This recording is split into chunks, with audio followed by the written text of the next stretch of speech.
My name is Isabel, and this is Craig, and we are from the Mars Lab here at the Powerhouse Museum. And we are so excited today to have four-time astronaut and NASA administrator, Mr. Charles Bolden. And, well, welcome. Welcome. Thank you for joining us, and pleasure to meet you. Very good. Thank you very much. So we're also joined today by some students from Pasila High School and also former participants in the Mars Imaging program. So welcome everyone and thanks for coming. And we also have Uralla High School from New South Wales. Give us a big wave, Uralla. Hello. And Scottsdale High School from Tasmania. Hello, Scottsdale. So,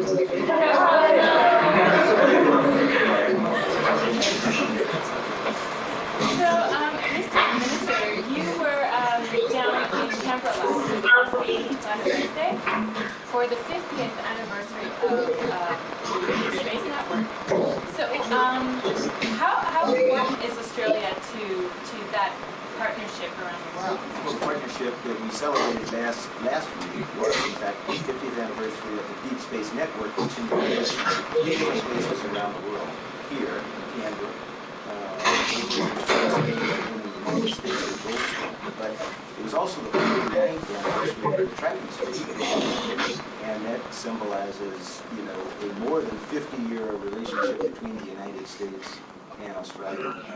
Critical, as we tried to point out to people there, because when Neil Armstrong walked on the moon, the first images to come from the moon back to Earth came through the tracking station here in Australia. And then I was corrected back then; it was at Park. And then when the dish. But if you haven't seen the movie and you're from Australia, you ought to go see the dish because I thought it was incredible. And then when we put Curiosity on Martian surface back in August of 2012, again because of the alignment of Earth and Mars, the first signals to come to Earth came through Canberra, and then to the Jet Propulsion Lab. So as I was sitting there biting my fingernails, We already knew. We were still sweating. And most recently, also in August this year, we, for the first time, a man-made vehicle, a human-made vehicle, left our solar system, and that was Voyager, which is now in interplanetary space. And so Canberra has been tracking Voyager since 1977, and it tracks almost all of our deep space satellites on other planets and the like. So it's a critical partnership. Excellent. Good to know. Alrighty, we're going to start straight away with some questions from the students because that's the real reason we're here, drilled by them. So, Christopher, can you give us our first question for Mr. Administrator? In August 1981, you first became an astronaut. What were your first thoughts? What was the experience like? My first thought was I don't believe it. You know, and in fact, my first thought of I don't believe it started when I found out on my wife's birthday a year earlier, May 31st, when I got a call saying that I had been selected here. To me, that was unbelievable because it's something I had never dreamed of. Unlike many of my counterparts in the astronaut office, I never dreamed of being an astronaut. Two things I did not want to do when I graduated from high school were fly airplanes and anything like that, nor become a member of the United States Marine Corps. And subsequently, I did both. But then, once I got through my first year of candidacy and actually became an astronaut, the excitement kind of grew because then I knew that I was eligible for a flight on the space shuttle. Now, we hadn't flown shuttles yet, so we were all working pretty intently to get the first launch of the space shuttle. So, you know, everybody then was focused on STS-1, which was the first flight. And then immediately after that, everybody's attention turned to getting off the second flight, which I think was the most important flight in the entire show program, because we had never, ever, ever reused the spacecraft.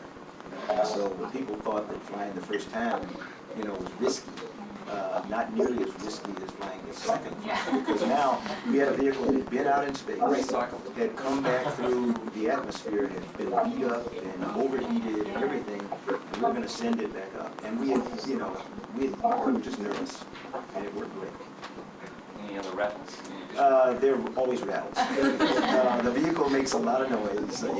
It's only 8.5 minutes to get to space. So you go from laying on the launch pad for a couple hours to lift off and everything's shaking.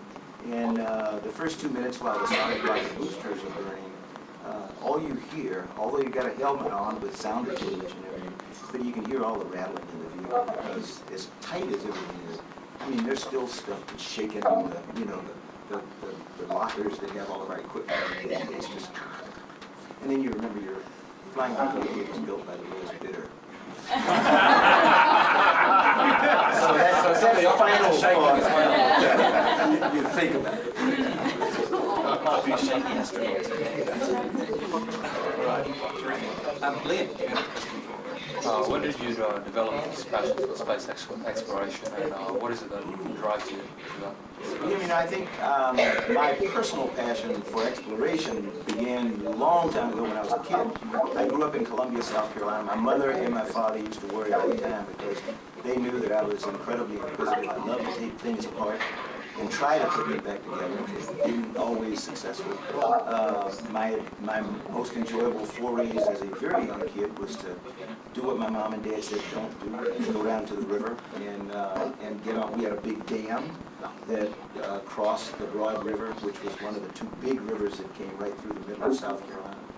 And my cousins and I used to love to walk the dam. It's pretty slippery, and you just didn't tell your parents. So I was always wanting to get to the other side of the river in a most risky way. So although I never dreamed of flying as a kid, I always was curious and a risk. Just want to check that Scottsdale and Urala, can you hear us clearly? Can you hear everything clearly?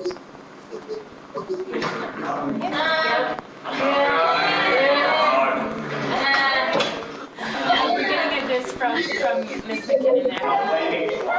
Okay, we'll try to speak a little bit louder. But the next question is from you, Scottsdale. We have a question from Ryan. So Ryan, are you ready with your question? How long will it be until humans are walking on Mars? Ryan, President Obama back in 2010 said by 2025 he wanted NASA to have humans on an asteroid, and we're working toward accomplishing that mission with the ultimate goal in our solar system of putting humans on Mars in the 2030s. Do the math. That's 16 years from now when that decade begins that the president has told us to put humans on Mars. We need a lot of help from everybody because we don't know all that we need to know. We don't understand completely the radiation environment between here and Mars and then when you get there. Our technology is very, very, very good, but we don't have resilient enough life support systems. That's just oxygen and water and things inside the spacecraft for the crew, because the transit from Earth to Mars is 8 months one way today. Ideally, we'd like to have what we call game-changing propulsion that cuts that distance down, that time down by half. But realistically, when we talk to all of our propulsion experts, they tell us that the cost plus the technical challenge means that we're probably going to have to go to Mars with the chemical propulsion that we have today, plus something we're trying to develop for the asteroid mission called solar electric propulsion. So we'll send cargo with solar electric propulsion that's much slower, but can go almost forever because it's not chemical engines that go through their fuel very quickly. We're also trying to develop what we call on-orbit storage of those chemical propellants.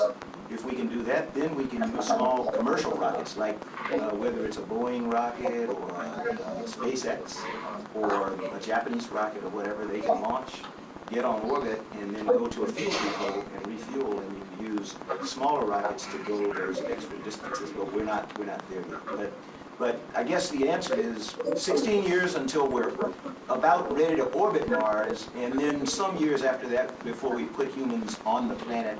And this time what will be different than America's foray, there'll be several things different from our foray to the moon.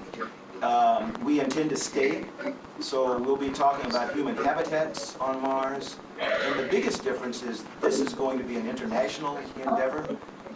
We have already engaged with our international partners. We don't do anything by ourselves anymore. Curiosity, that's on Mars right now, has instruments from 5 different nations, or 5 different entities. And there are probably 15, 16 different nations that have investigators working with Curiosity. The Heavy Lift Launch Vehicle and Orion, which is the crew module that we're going to use to carry crews to deep space. The service module, which is where the astronauts live, eat, sleep, that's being done by the Europeans. So it's all international from here on out. Lots of work to do. We have Sophie and Caitlin from Urella who have a question. Are you ladies ready? Okay. What was Mr. Bolden like in year 8 as a science student? What were you like as a grade 8 student? Grade 8 Oh, science student. Science Grade 8 student. science. What was I like as an 8th grader? I was a little devilish. In 8th grade, I was working in my mother's library. She was the librarian at my junior high school, W.A. Perry Junior High School in Columbia, and I was a library assistant. I was a pretty good student, except in writing and spelling.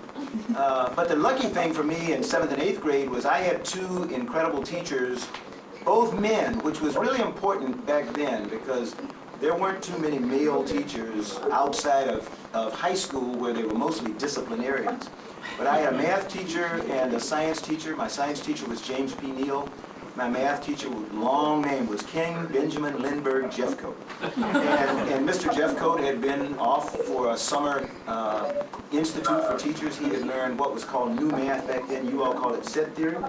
And he came back and he said, anybody who wants to learn what I learned this past summer, you know, we can stay after school, we can do it at recess, we can do it anytime. So he really instilled my excitement about math.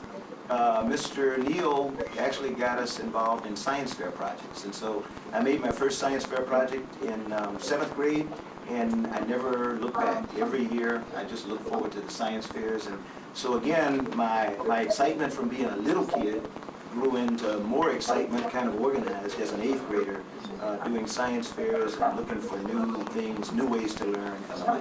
So it was a good year for me. What do you think of that, Sophie and Caitlin? What do you guys like in year 8?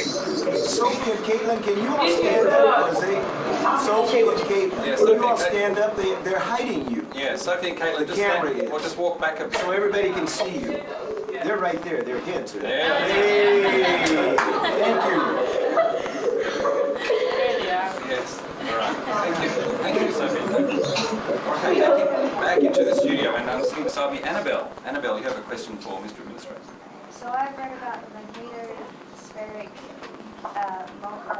multi-scale mission. Ooh. And I was wondering, is Australia involved, and what do you think the results of it might You stumped me. I don't know whether Australia is actually involved as part of the principal investigating team, but because all of NASA's data is in open source, is universally available, I would not be surprised if they're not Australian scientists or professors at colleges and universities who are studying the field of heliophysics, which is sort of heliophysics and earth science, looking at the effects of our magnetic, the protective core around us. MMS looks primarily at what they call magnetic reconnection. So how does the energy from the sun, as it whisks by Earth, as it passes by, how does it reconnect with our own magnetosphere? I think I got that right, so I'm looking around. Did I get it close? I'm looking for some scientists here who are either going yes or no. But my guess is that there are probably heliospheric scientists here in Australia at many colleges and universities. graduate students, people working on what they think is going to be their Nobel Prize study, and they're probably using the data from MMS. That's the good thing about America's programs, and one that, as I said, we have collaborative agreements around the world with more than 150 different nations. And one of the most important parts about those agreements is we try to get them to sign that all of their data will also go into the open source. So we work with international organizations to give repositories for data, so you can find MMS data in some international repository and anybody can get it. I'll try to find out, though, for sure whether there is an Australian collaborator. I'm stumped. Put that up on the blog. Yes. That's why you're the captain of the team. You're stumped. All right, we have another question from Scottsdale. Next person with a question. Why should we be exploring space when there is so much going on in Earth? The question always comes up about what we do because, and my answer is always in our vision statement. And our vision statement, and I'll paraphrase it, says we reach for new heights to reveal the unknown so that what we do and learn will benefit humankind. And so everything we do, whether it's science, human exploration, aeronautics, is trying to make life better for all of us here on the planet. If you look at our Aeronautics Mission Directorate that works with, we have a big project called Environmentally Responsible Aircraft, where we're working with aircraft manufacturing companies around the world in getting better fuel efficiency, quieter, cleaner burning engines, more comfortable cabins such that, you know, when you land after a long trip, you're not tired because you've been breathing bad oxygen and the like. And that's trying to make it better for people that in the traveling public, plus those on the ground. Our human exploration program right now, the two big things, trying to get to Mars in the 2030s and trying to get to an asteroid, the technologies that we're developing to enable us to do that. Whether it's, I'll give you the example of the life support system. Water. We can't carry enough water to travel all the way to Mars, and we probably won't use fuel cells that use hydrogen and oxygen that make water the way we did on the space shuttle. So on the International Space Station today, our crews, today's coffee, our environmental control system, the water purification system takes today's coffee and helps make it tomorrow's coffee. Because after it goes through us, we take it, we take all the waste, the liquid waste, perspiration, so condensate that gets into the atmosphere we collect, and it goes into the water purification system, and then it's recirculated, goes back into the fresh water tanks, and we reuse it. There are nations around the world that have extreme shortages of water. We are now able to pass that technology on to many of those nations, and so they can provide fresh water for people who never had fresh water before and had to suffer from waterborne pathogens and the like that cause little babies and kids to die. So that, I would say we don't spend any money in space. That's one really important thing. So every dime of NASA's budget, about 80% of it goes through us into American and now international partner industries, so it gets spent in the economies of the world, and it's all spent to try to make life better. So pretty much the case of what we do. Excellent. Molly, you have a question. Yes. In a video conference with the Mars rover driver, Vandy Tonkin, she was asked if she believed life was on Mars, and she said yes. If there is, how do you think it would affect NASA missions plans in the future, and what do you think the world's reaction would be? I happen to agree with Vandy. I think that I have three possibilities. There is life on Mars. There was once life on Mars, and for some reason it kind of died off. Or there's definitely the potential for life to be there. The Martian environment can sustain life. And that's one of the challenges of Curiosity, one of the reasons it's there doing what it's doing. Some of our orbiting satellites, we're trying to determine whether Mars is a habitable planet. I caution everyone, and mainly you young people, because you're going to be the ones to do this, not me.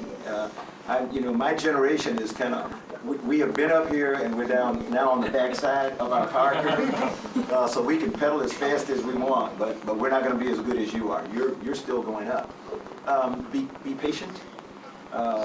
Be considerate, and don't prejudge. You know, if you happen to be the first astronaut that steps foot on Mars, and all of a sudden something moves toward you and it doesn't look like you, don't anticipate, don't assume that it's bad. You know, that it's coming to get you. Be cautious, but try to look at things from their perspective. Figure out a way that you can communicate. When you walk around, you don't have the problem here in Australia, but when we travel to a lot of countries, one of the first things we ask somebody is, do you speak English? That seems very simple. I would say the first time you land on Mars, if you see something that's moving or gives you an idea that it may be a form of life, I mean, ask the simple question, do you speak English? It may, as a matter of fact, say, yeah, what other language do you speak? It may challenge you like that. So that's the first thing I would say. I don't assume that whatever we find there is going to be inimical to our mission. I think it could very well be much more advanced than we are, and that's okay. You know, we're trying to put together a mission to Europa, which is a moon of Jupiter. And there are a lot of scientists, a lot of planetary scientists who believe that because Europa is a big water moon that it's covered, it's a crust of ice, and now we've seen geysers and the like. A lot of people think that there is a very good likelihood that there is life in the oceans of Europa. So it may be that, you know, we later get to Europa with a robotic vehicle and it tells us, hey, come on out here, because this is really active life. We don't know. We are trying to answer two questions all the time. I am. How did we get here? You know, how did all this stuff form? The Big Bang and everything, which just last week, you know, some scientists from Harvard announced that they had seen evidence that really supports the fact that the universe is in fact expanding rapidly. So I would say we may find that we want to go to Europa. I don't think we want to live there, you know, but who knows? You never know. So our big question, when I go back to the question that was asked earlier, our intent in going to Mars is to live there. Find a way for humanity to become a multi-planet species. You're going to have to do that. It's totally thrilling. That is very exciting. We have a challenge for you now, where we're going to get you to drive one of our rovers on our Mars yard from here. 4 times astronaut should be very easy for you, I'm sure.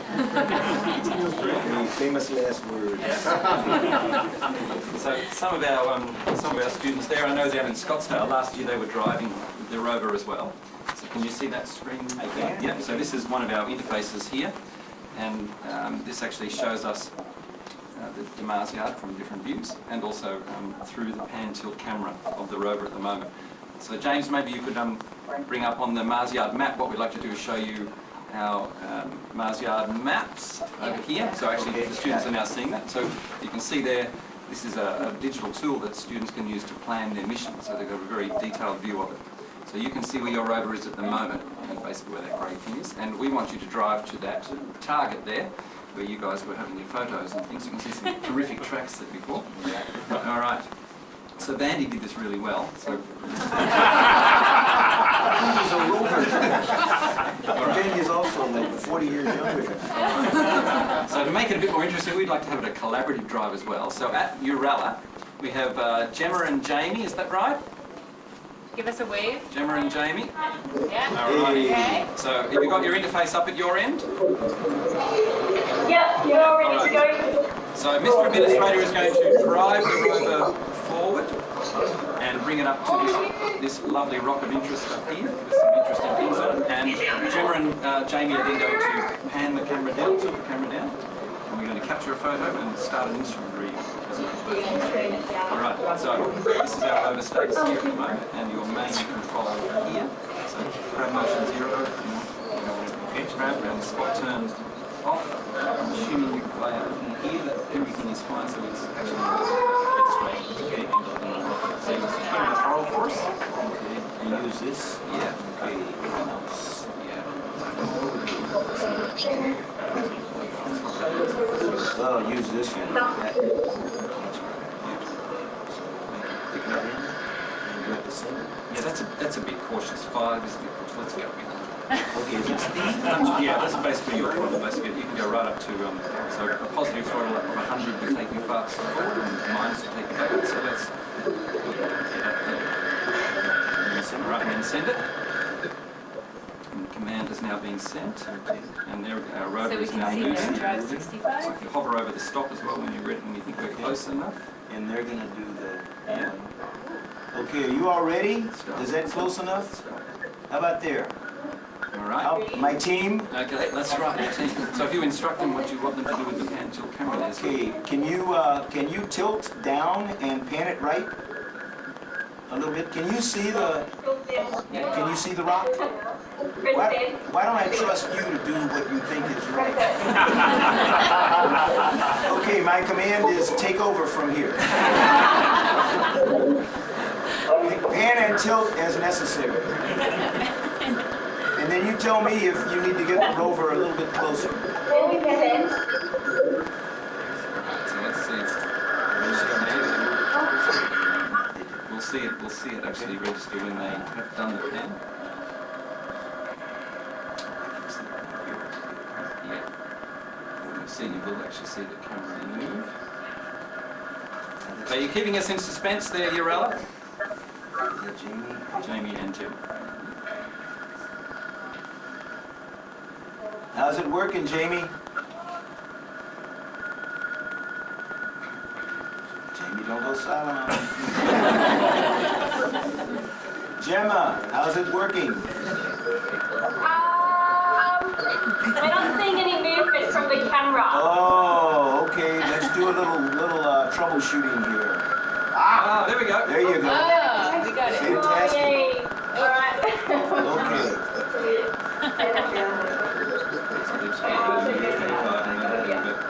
Now they're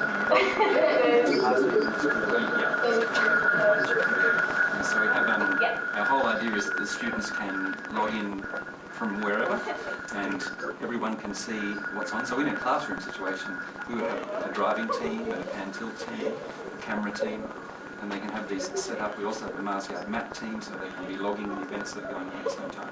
All right, let's Can you pan it a tiny bit more to center up the rock? Is that safe? Right there. How's that? Is that good? Looking good. All right, so you can actually, we'll leave it to Mr. Minister. If you touch on the camera here, we can take a photo. Actually touch the camera. Okay. So that's going to give us a Yep, shot. so we'll capture the image. All right, Image so capture. image captured, so there would be an image there that the students could then download post-mission. With this particular camera on this one, you can't. On the new rovers you launched this morning, yes, there'll be a high-res zoom on those as well. What we can do though is we can run a simulated LIBS, laser-induced breakdown spectroscopy experiment. So we'd like to come over here and you can actually turn the laser on. Yeah, if you turn the laser on first, as a matter of fact, click on laser, and then on and send that command. We should see the laser appear. How did we go? Okay, getting ready to fire the laser, so if there is anyone on the surface of Mars within the sound of my voice, back up. Yes, it tells us the laser is on, so if we just close that box now, the laser should be appearing. I'm not quite sure exactly where the poster is. Is that the, Yeah, right is it there. the white spot? Yep. Oh, yeah. So now we can perform a LIBS. So we're not going to actually, this is a simulation of course, we're not really going to fire at our, so you can run, so this is a spectroscopy experiment, so when linked in curriculum, off we go. We've got 30 seconds we need to wait while that takes place. So good work, Urella. Got your photo. So what we actually have the students doing, they need to make their design decisions when they're planning their missions about the kind of evidence they're looking for possible life-bearing environments in the past. So they may choose to take the time to run these tests, or they may decide that it's not worth it. We've got too many other mission things to go. When a whole mission team has maybe 5 or 6 places, sites they need to get to, we give them a time constraint of about 60 minutes. All right, so your test has been performed, and James, if you'd just like to show us the kind of thing, so a student would then be able to go to the Mars, would then be able to go to Mars Yard Maps, and a data pin, that red pin that has now appeared, will appear on their map, and they won't do it here today. We're speeding things up a little for you, because normally at the end of the event they would log back into their Mars Yard Maps. Those data pins would be placed showing the data they collected, and then we give them the exercise of, say for instance, if they were doing electromagnetic radiation in their curriculum and looking at spectroscopy and things like that, they could, you just want to bring up an example, James, we would make them then plot. Now the important thing is we're using actual curiosity data from that amazing thing that NASA does by allowing us all to get hold of that information. It's just extraordinary. So What's on so that's the wavelength along the bottom, Okay. and then the intensity up the side. So we can compare that to, we have the spectral library that Curiosity used that was done pre-flight. So they can take their samples, compare them, look at the rock, decide on, is that sedimentary, is it igneous, compare it to a spectrograph here, and even examine some of the elements in that composition. And this is just the first instrument that we're added. There'll be many more added in this way as well. So two really round things. So really authentic type research that we're doing that's very similar to what NASA's doing, but a little bit virtualized. Yeah. All right, so well done. Yeah, well done.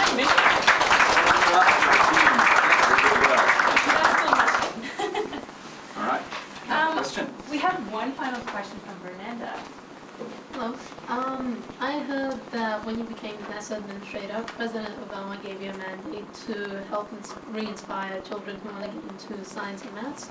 So how's that going, and what project is NASA doing for it? Well, that was his #1 mandate, and I think it's going very well. We have, NASA has what I consider to be the best STEM education program across the federal government. But what we're doing now, because the President really wants us to try to coordinate among all federal science and technology agencies so we get the best of all worlds. We take best-in-class projects. So, for example, this year we have already started working with the Department of Education, the Department of Agriculture, so multiple other agencies, providing what NASA has that's unique, which is our content. We can bring astronauts into the classroom from the International Space Station via video downlink. So we put together something for the Department of Education called 21st Century Communities and Learning, where this was a Department of Education program, but we put the package together and then collaborated with them. So we went into schools around our nation, a real-time interactive program where they had an opportunity to interview astronauts on the International Space Station, the international crew. So they talked with Koichi Wakata from Japan, who's now the first Japanese to command the International Space Station. They had a Russian crew member there. And we're working with the Department of Agriculture because they have a unique program called 4-H that it's present in every single county in the United States. So, we reach 50 states. The Department of Agriculture reaches every single county in the United States, and in some cases that may be 50 counties in an individual state. So we're collaborating with other agencies because the President said, let's get smarter. We spend a lot of money, but is it making a difference? And we think it's making a difference. I would love to be able to chart, as you all do. You actually here, you track kids all the way from high school through college and find out whether they really are touched by your STEM program because of privacy concerns in the United States. NASA can't do that. The Department of Education and the National Science Foundation have some ability to do it, but our shortcoming is we can't take a kid, for example, in middle school where we start some of our programs and just track those kids all the way through to see if they really did spur an interest in them in STEM-related courses and whether they end up being an engineer or a scientist or a doctor. But we're working on that. Well, the Mars Lab program and previous projects that we've worked on as a collaboration with UNSW and Sydney University. Fernanda, you're an example of that, right? Yeah. Like you were a high school student, you did the Mars imaging program? Yep. And now what do you do? Well, I'm a first-year university student at Sydney University now, studying science and hoping to major in physics. That's what I want to do, and It's just been fantastic. The project has opened so many doors for me and for all the other students that have been involved. It was just a great opportunity for NASA to be able to do actual science. We published a paper, my team and I wanted to give it to you as a Thank you very much. sort of as a token of So appreciation. I've got to go study this. Whether we want to fund it some more. This is good. And you use Themis. Yes, we did. We used Themis, High-Rise, Prism, and a couple of others. Thank you very much. You're welcome. Very good.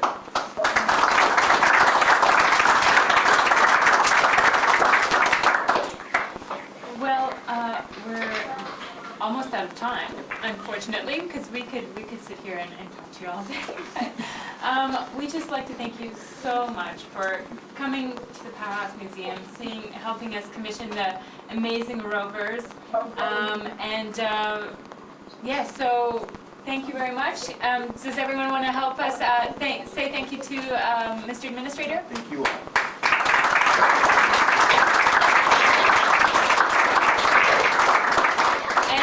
We have a tradition here. When we finish a video conference, we always say Mars Lab out. So if everyone would like to help us with that, we on the count of 3, 1, 2, 3. Mars Lab out!